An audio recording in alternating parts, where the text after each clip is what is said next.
invite all of our speakers onto the stage.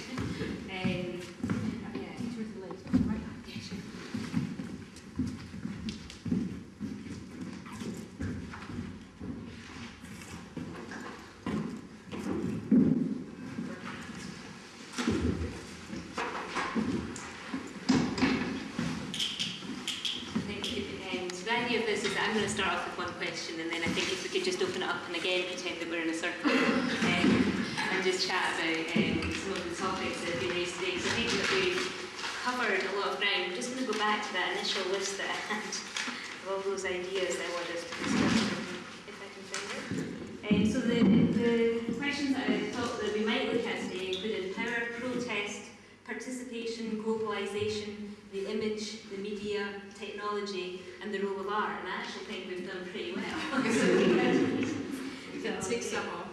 I think that one of the most interesting things for me is that we've looked at media that looks like art, and we've looked at art that looks like activism. So I think that's particularly fascinating to me. I'm not sure if we should wait for Sarah to get back. It seems a bit of a shame just to continue. Maybe I could just say to begin with then that I think that these case studies have been really interesting, and I think they've really you've all sort of touched upon this idea that democracy is really fragile, and it is a process that's constantly in formation. It's not something that we sort of arrive at and exist in. Democracy has to be constantly forged. And I'm wondering if we just kick off with one question then, just a quick one. Do you think that democracy is in an end game at the moment? Do you think that we have reached the end point of democracy and that it will either continue as it is, decrease, or if it's possible to deepen the model of democracy? Looking at the future, what do you see? Just start with a little tiny question. Exactly. Well, I'm quite optimistic in the whole, and I think,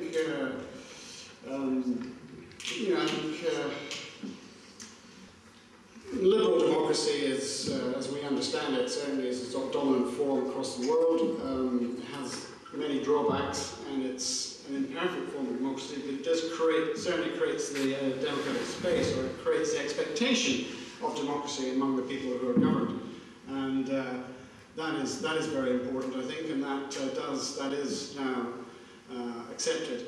But obviously, as you say, and as I was trying to say, it has to be renewed continually because it also finds very rapidly into establishment forms, and it needs popular engagement and regular intervals to move it along. But also, there's other social changes. The changes in the media are very important just now, I think. A lot of people are very depressed about the fact that newspapers, like the papers I work for, are in serious decline. I'm certainly unhappy about it because it means I'll be out of a job. But that in some ways that is very positive because the top-down media has clearly had its day. And even as Rupert Murdoch is trying to extend his empire by not only owning half the newspapers but owning Sky television as well, even as that is happening, his own empire is being eroded from below by all the new forms of social media and all the different ways in which people find out about the world through information technology and through their computers. And these are tremendously powerful tools for democratic engagement and organisation. Very, very hard to suppress that, very hard to control it. Much, much easier to control it when you have newspaper proprietors who determine what editors say and determine the outlook of the newspapers. And that's already going now, I think, very fast. And while I'm more on the loss of newspapers and certainly journalists, because we do need journalists, I think that on the whole that's a very positive thing. I think that can keep the wheels of democracy moving. Should we give you a sort of Sarah? Right, so we're thinking about the death of democracy, right? Or we're thinking about I guess I spent too much time thinking about this, but it's I think to sort of paraphrase the first sentence of Anna Karenina, is that two? Yeah, I guess it was two. All unhappy dictatorships look the same, all democracies look different. that democracy is very cultural, it's very contextual. What's considered democratic in the United States would not be considered in Britain, and vice versa. So I think democracy is always a work in progress. Sometimes you don't know it's gone till it is.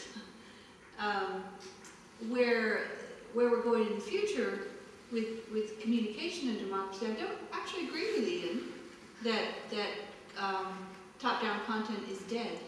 I think content will always be king, and that people will always pay for journalism.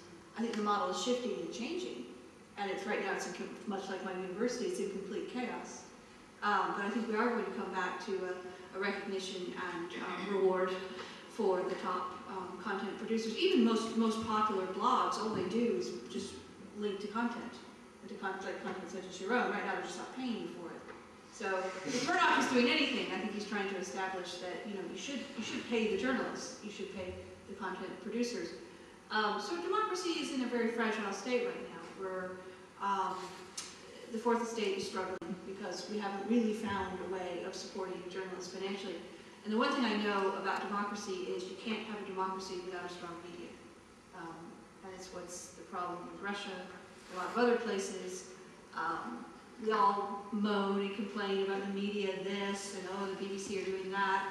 But a flawed media, even a flawed media, is critical. So I have great hopes for democracy.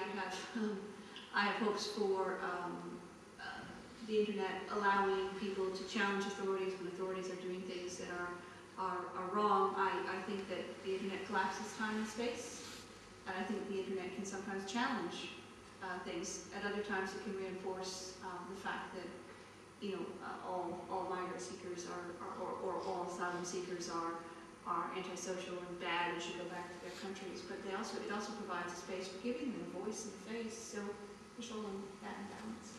So mixed Yeah, and do you think from your own personal perspective, if democracy needs a strong media, does it also need a strong higher education system? Oh, and God, yes. What role do you think our higher education system has to play in the future in maintaining our democracy? It's funny because I think academics have to try harder to communicate. I think academics need to engage with society in a more meaningful way. We've sort of become a self-perpetuating cult, and I think we need to be brought up to think about, just as you have with your art, what role does my art play in society? What role does society play in my art? I think in order for universities to play a significant role in society and democracy, then we have to become engaged with the broader world. And certainly, we're being pushed from above by the government, and I think quite rightly, but the academics themselves are resisting quite fiercely right now, and I think that we need a revolution within the universities. So. Can I sort of modify that question a little bit for thinking about the future of democracy, to think about the institution of art as well?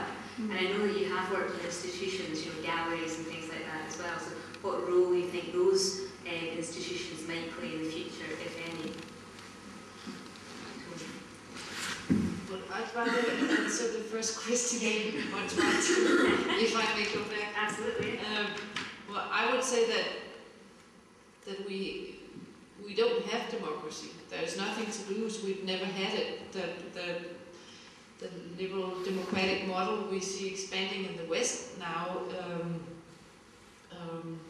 has brought into a market economy, is anti, it's afraid of state implication, and really believes in free enterprise even within the European Union. I think that what we should struggle for is communism, not historical communism. We've seen two variations of that failed tragically, but communism in the true sense of the word,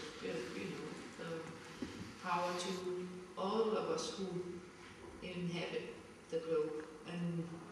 And I think what's happening in Central and South America, in Venezuela and Bolivia and Guatemala to a certain extent, Ecuador, they're really, really interesting experiments towards a new socialism of the 21st century, which is still completely entangled with global capital. I mean, Chavez couldn't have, funded his Bolivarian revolution without oil money.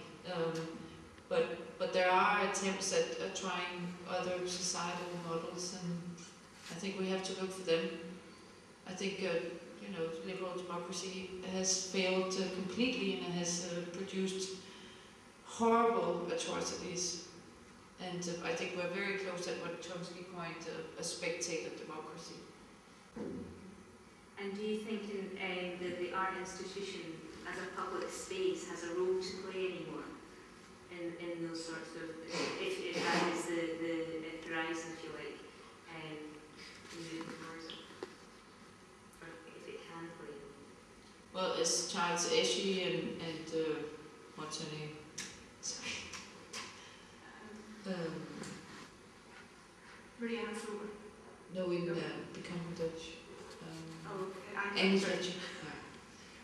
They have argued that the art institution remains, the museum remains one of the few public spaces left where we can actually tackle issues, and that of course has to do with arts autonomy, which Shipmevsky then says is problematic. I believe in a moving in and out of different kinds of spaces, which also goes back to the street not being the primary site for protest. I think it's a very romantic notion that thrives in Western society, that yes, if we want to change things, we take to the street, but I believe in multiple struggles.